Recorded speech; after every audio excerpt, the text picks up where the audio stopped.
I was in Turkey also with the Mehmet speaker about 3 months. All these time, when Turkey attacked Syria, 95% of the TV stations, first of all, are government, pro-government. And all the propaganda was, oh, we are not against Kurds, as he said. We are just attacking to the Kurdish organizations who are doing the armed struggle against Turkey. So we are just trying to wipe them off. But on the other hand, you see that there's only one Kurd, and they say that speaking Kurdish is not against the law in this country. See, they have their own TV station, they say. There's one Kurdish TV station in Turkey. You mean Kurdish? Kurdish, I'm sorry. Oh. There's one Kurdish TV station, which was established by the government themselves. Oh. And during the Turks massacring Kurds in Syria, this Kurdish station was playing comedy shows. So there wasn't any conversation or any comment against the Kurdish being massacred. So on the other hand, government almost trying to close the legal party of the Kurds, HDP. They jailed the president of this party. He's been in jail about 3 years now. And also, anytime Turkish people, see a Kurdish-speaking person on the street, they beat them up, and they don't even go to jail for that. So it's hogwash. I mean, they are saying that we are not against Kurds, we are just against the armed struggle people. That's really bullshit. And Turkey is a dictatorship now.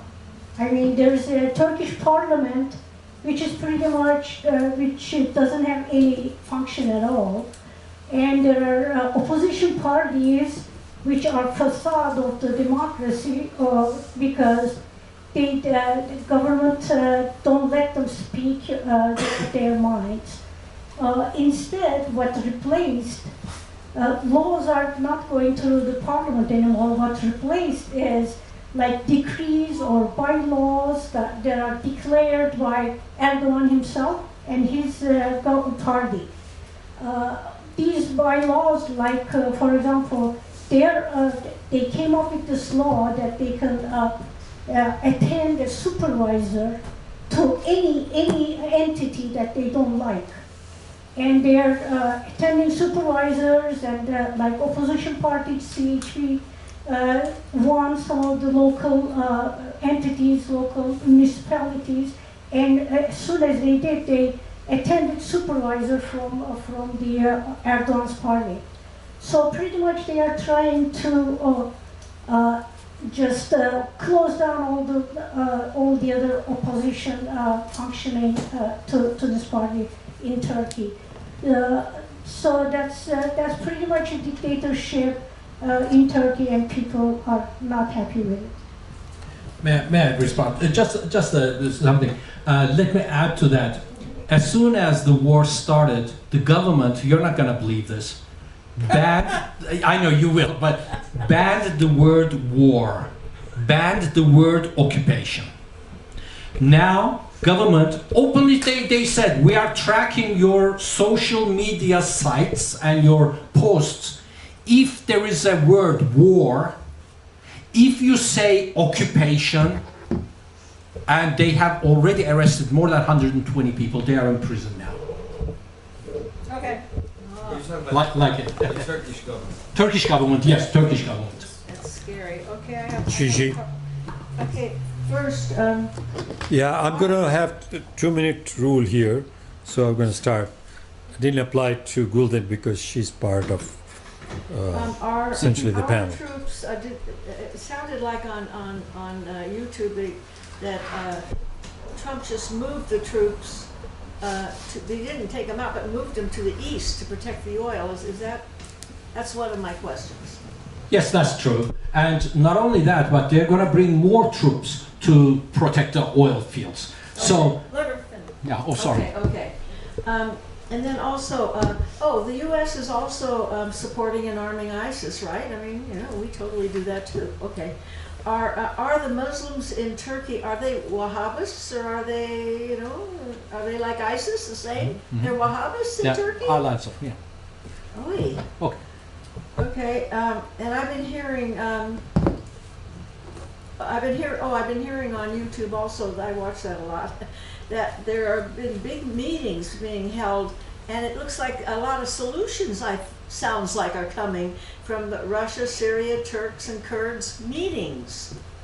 They're having these meetings right now that are big, that are trying to solve this situation. Maybe that's a good thing. I don't know. I'm worried about Turks being Wahhabists, though. Are they all? Maybe they aren't. Maybe it's just part. I'll answer that.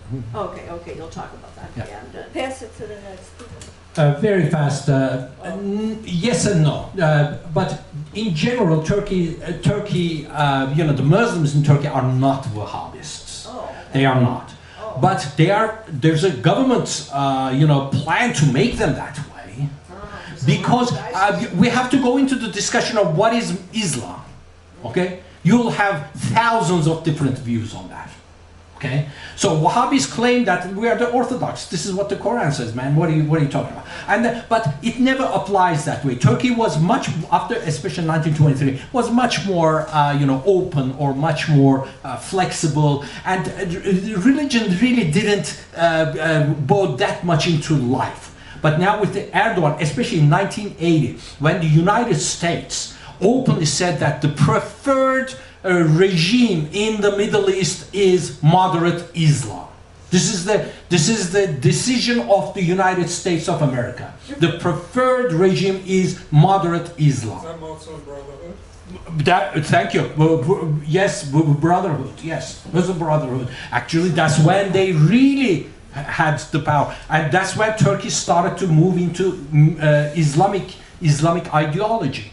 Look, an army officer that made the coup in 1980. This is unheard of in Turkish military ideology. He says, he comes up and says, just because I'm holding the Quran, does it mean that I am a reactionary? My father read the Quran.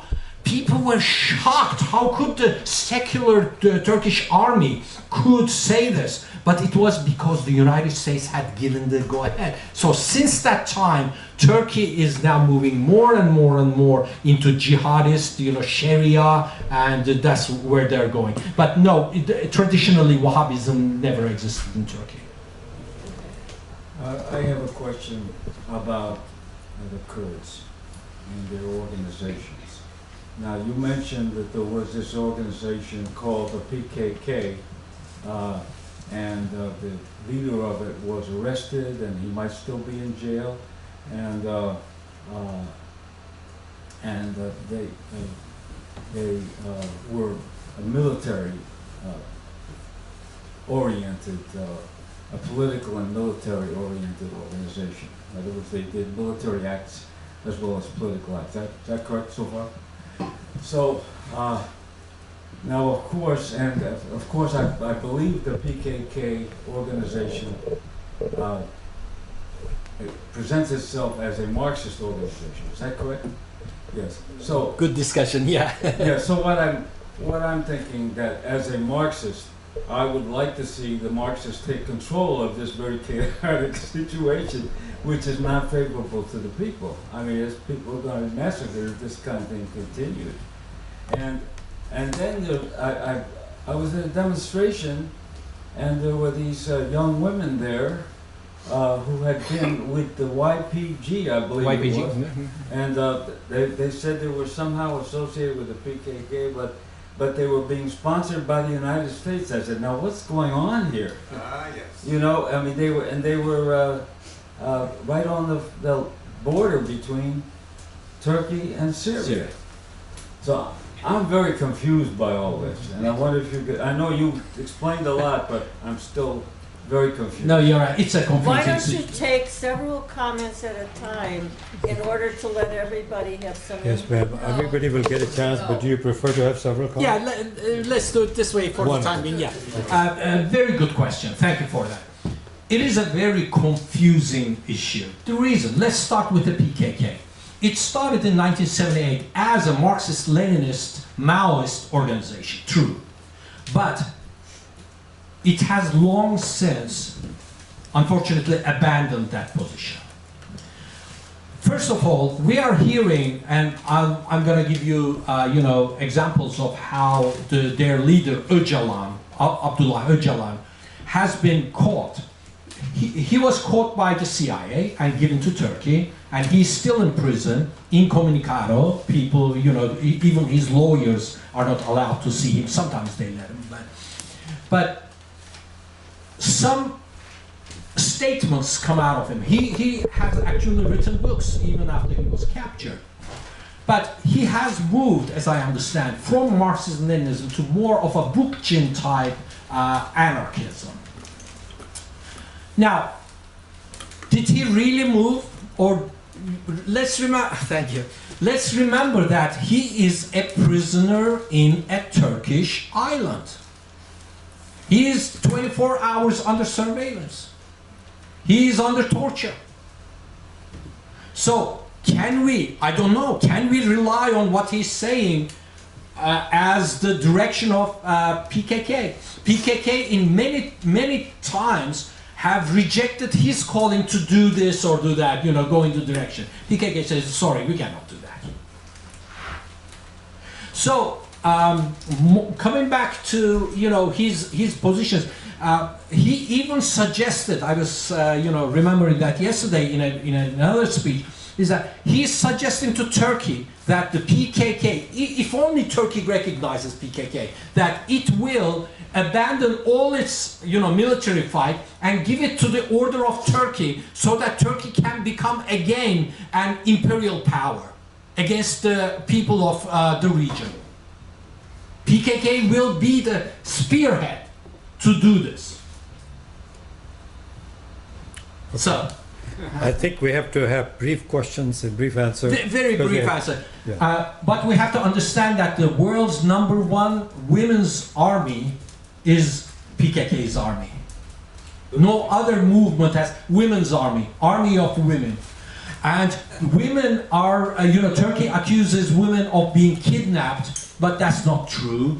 Women, Kurdish women especially, abandon their families, and it's a very hard thing to do in a very backward society, to abandon your home and go to the mountains to join a, like an army because of their love of their country, and they know that they have to fight patriarchy, they have to fight capitalism, they have to fight Turkey for all this, and this is what they're doing. Yes, a lot of women have found freedom in joining the ranks of the guerrilla.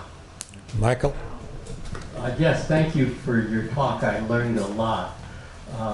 Your talk was focused mostly on imperialist control of the Middle East and Turkey's nationalist and racist attacks on non-Turks, presumably. But you didn't really focus, whoops, there's water on the floor, somebody should clean it up. You didn't really focus on the political attack.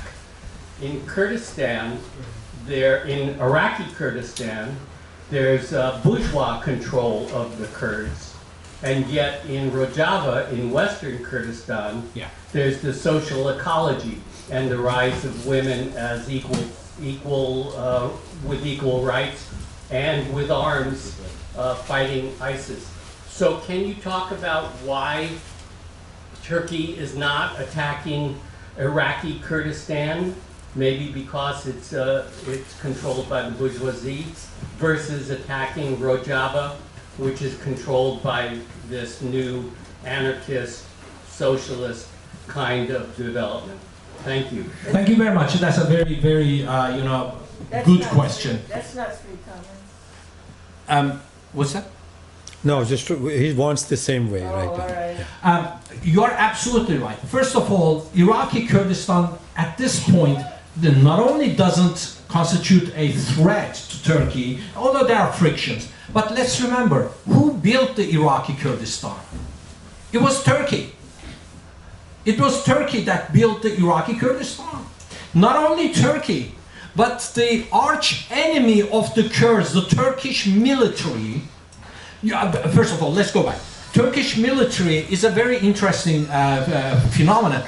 They have production facilities. I don't know if people know this. They are part of the Turkish capitalist economy. They have car factories. They have paper factories. They own gas stations. Okay?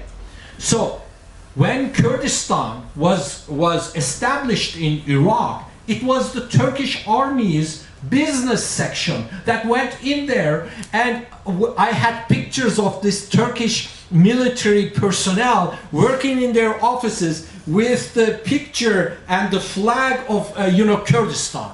Today in Turkey, as Gülüm was saying, in the televisions, when you hear about Kurdish flag, you never hear Kurdish flag.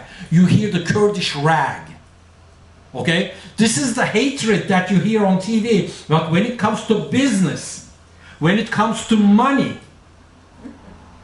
they have no problem moving in and making money together. And Turks still believe that they will have a part of the oil in Syria, and I don't know with Iraq, but there was a lot of, you know that it has been documented that the oil from Syria is being smuggled by the son of Erdoğan in convoys. He operates the tankers that steal the oil and everything. So yes, you're right. It's a bourgeois establishment, and it is under the the control and the protection of the United States. And Turkey is a capitalist country in NATO, is a client of imperialism, and it will do whatever the boss tells them to do. And Western Syria? Kim? Yeah. Kim? Rojava, I mean, it's still up in question. Yes, Rojava was a threat. It's a model. You don't want that model coming up there, and especially not only as like a commune or only that, but having Kurds successful in that. That's no, that's not going to work. And women. And women, yeah. Kim? Thank you very much for your presentation. It's been a lot of helpful history. So I have the same question I had yesterday, because we've heard reports about the Turkish attack on the Kurds and the exodus, and then we heard reports about a ceasefire, which apparently was not accurate. So my question is, are the Kurds in this area, in Rojava, is there still a mass exodus going on, and are the attacks continuing? I don't know about the exodus, but as I understand, one of the agreements, what I heard is that the Kurdish populated large cities are going to be left alone by Turkey. They are not going to enter that. That's what I heard. But will Turkey abide by that? I don't think so. I don't think so. Because already the ceasefire, what ceasefire? Turkey is, attacking right and left, anywhere. So I don't know if Turkey is going to abide by that. Who's going to control it? Russians? I mean, Russians have their own stakes and everything, so they are selling S-400s and now fighter planes to Turkey. So I don't know. I really don't know. Richard? Well, thank you again for your informative thing. But some of the stuff I'm reading on the internet has a much more optimistic view of the situation. That, in a way, that Turkey is in the process of leaving the imperialist camp. That, you talked about the S-400s, the buying, and that obviously the results of the success of the Syrian government in restoring itself and surviving, and various other pressures have caused Turkey to begin to move out of the imperialist camp. And that what's happening and moving into the anti-imperialist camp with Russia and China and Syria, and that there is agreements among the parties to which may not be observed in total, because there are different forces in each country, but in general, there seems to be satisfaction with the agreements that have been made. President Assad had an interview, a long interview, which I read, a couple of days ago, and he seemed to be very optimistic. And he said that the Turkish thing is temporary. They agree to it, and it's not going to be permanent. And I don't think Turkey has they're under the discipline of the Russians to some extent now. They're getting, as you say, natural gas from Russia, and increasingly their economy is linked to Russia and China, and they see imperialism as a declining force. This is the ruling class. They're not becoming socialists, but they're moving into non-alliance stance. Your comment? Good point. But let's remember, Turkey is a NATO state. Entire Turkish army's standards are US standards. Entire army. How can you move out of that? I mean, militarily, let's say, but economically, I understand that there's a problem in the imperialist camp. The resources are dwindling, more powers are coming in, the alpha dog is in trouble, new forces emerging, and in this area, I can see countries like China, countries like Brazil, countries like Russia, trying to edge in and trying to gain more than what they had. But Turkey is not one of them. Turkey is unbelievably dependent country, and much more so than after 1980. Today, Turkey is an agricultural country, but it imports hay to feed its animals. Imports hay. Where from? From Europe, from Bulgaria, from anywhere else. It is importing meat. It is importing food stuff. And I'm not even gonna get into the technological, so on and so forth. So, in this area, it is fashionable to try to become an independent country, or show that. That's for internal consumption. I really don't think that Turkey even is capable of leaving the imperialist camp. Now, it will whimper, cry to the boss that it will leave if it's not treated well. But it requires a lot more than that. All the relationships. I mean, look at the sanctions of that's being put on China and Russia and Venezuela and everything. Do you think Turkey can survive a week with those sanctions? Impossible. Okay. Rich. Can I just add something? Yes. Sorry about that. Yes. I can't hear you. Well, remember Trump said that I'll destroy Turkey if they don't do what we ask them to do. And next day, the dollar went up like 1%, from 550 to 650. So Trump has a power to destroy Turkey economically. And it was disastrous that day. And when did Turkey decided to go with the United States? Have people seen that letter that was sent to Erdoğan by Trump? It is the most humiliating, embarrassing. You would not send that letter to your dog. Can you repeat what she said? Oh, she just said that when Trump said that I'm going to destroy Turkey's economy, the dollar went just 1% up and it was destruction in Turkey. Okay? So, anyway. Okay, Rich. Okay, well, thank you for everything. So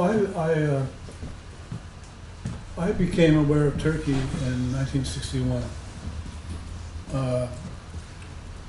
when I was 16 years old. Didn't know diddly squat about politics. And I just happened to be on a 6-week tour of Japan, Okinawa, Hawaii, and Korea.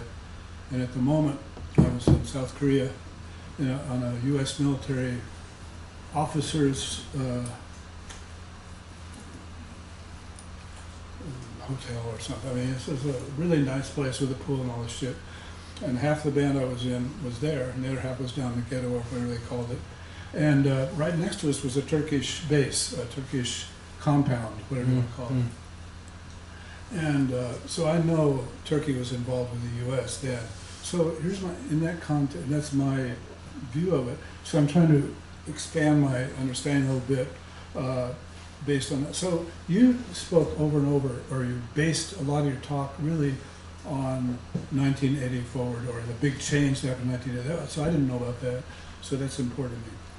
Also, so what I'd like to do, that's 40 years ago, 80, and 50 years ago would be, 60 years ago, I'm sorry, would be 60, 61 when I was there, and then another, Korean War, and then World War II, another 15 years, whatever.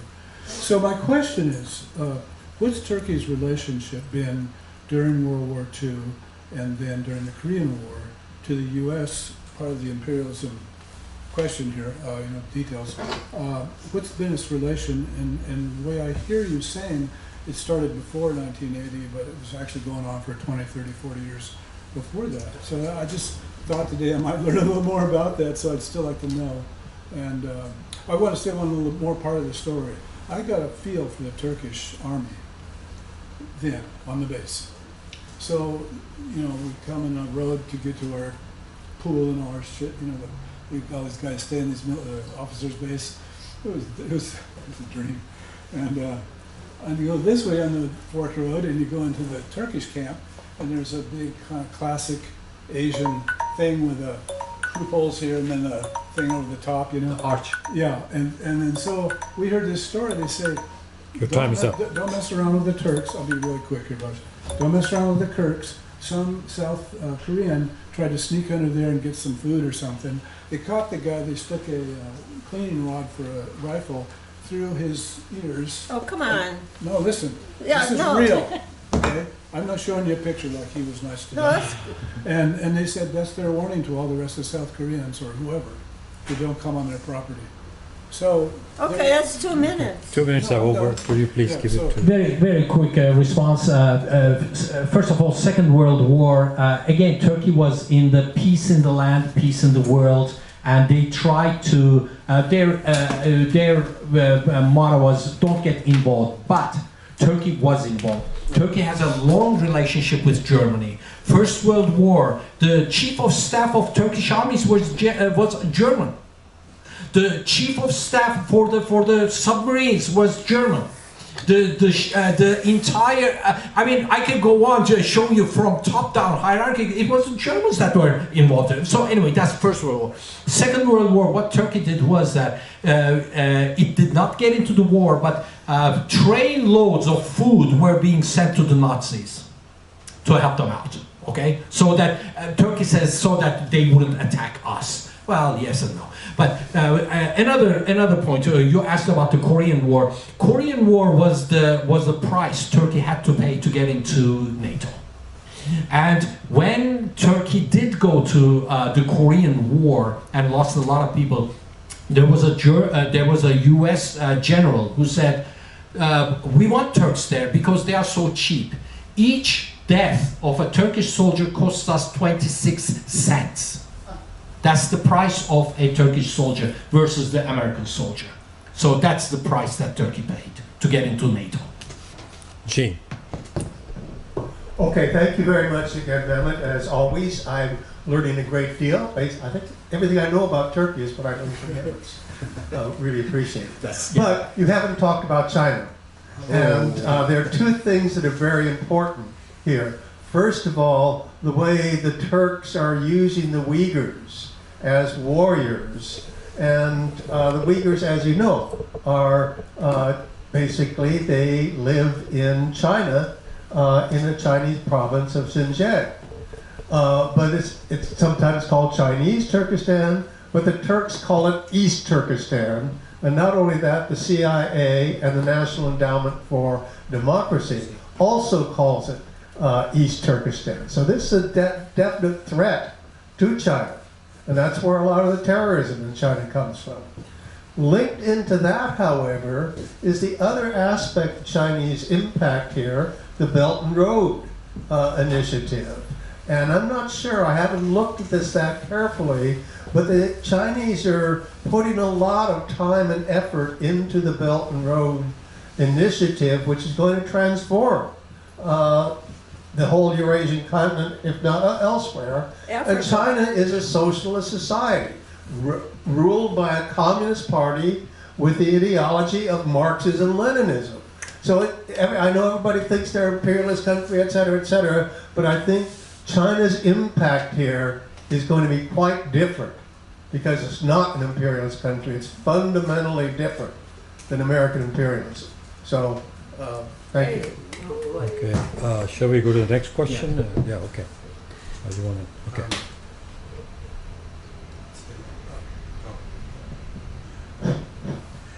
Okay, I guess I could make a number of comments here. Just quickly, I think your definition of imperialism is vague. I wish you would say U.S. imperialism. If you meant another, like you seem to refer to Germany, which I think is an odd imperialism because it's occupied by U.S. forces, very strange imperialism. And Russia is certainly not on a par with the United States. But let's forget about that. Solutions. You came to the question of solutions and you discussed Syria's integrity. And that is very important. And there are two threats to Syria's integrity. One is the threat that's already been launched and has been underway for years and years and years, the United States. That's my government. I want my government out of there, period. You know, I'll go with the deplorables chanting at the last Trump rally. Bring them home, bring them home. I like that. That's music to my ears. I want them out. We have no business being there. That's imperialism. Now, Turkey is invading now, and I disapprove of that, but that's not my business. And that's not my government's business. And yesterday at the talks you gave, it was suggested that even if the United States doesn't use force to get Turkey out of there, it should use its position as the big dog in NATO to force Turkey to do that. Well, NATO is obsolete. NATO's an imperialist thing. I don't want to see us do anything in NATO. So I oppose our government doing anything to help or to stop Turkey. That's none of our business. That's imperialism, and maybe humanitarian imperialism, but I'm tired of hearing about the poor Kurds that we have to save. We don't have to save the Kurds. That's not our business. We should leave Syria. May I respond? Let me respond. Yes. No, you're absolutely right. If I have given the impression that the US should do this or should do that, I'm really very sorry. That was not my intent. What I wanted to say is that if United States was genuine about saving the Kurds, then instead of pushing troops into there, all it has to do is tell Turkey, hey, stop it. That's it, finished. Why United States doesn't do that, whatever, you're right, it's not our business to conduct how the imperialists should or should not react. But I agree that the US forces should be out of there, but we have to realize that the entire mess that they have made just by being there, just by imperialism. I do include Germany in there as a like the European Union. When you look at the European Union, it's actually German force. So it is a block of imperialism. I do see it that way. So the world doesn't have only one imperialist power, and they are competing with each other. And what we are seeing in Syria is the friction between them on trying to grab markets and resources among themselves. Alan. Thank you for an excellent presentation, very informative and also, I think, very sharp in analysis. Could you briefly comment on the position of the Kurds, which is a very difficult position, being oppressed by Turkey and suffering oppression in that area in general for a very long time. Is it possible for them to play these opposing forces against each other? What will that lead to? Is it really possible for them to align with the U.S. to achieve, national liberation? Can you just speak about that, where all that is going to lead to? Excellent question. Very, very quick question. Answer is no. No, Kurds don't have that power.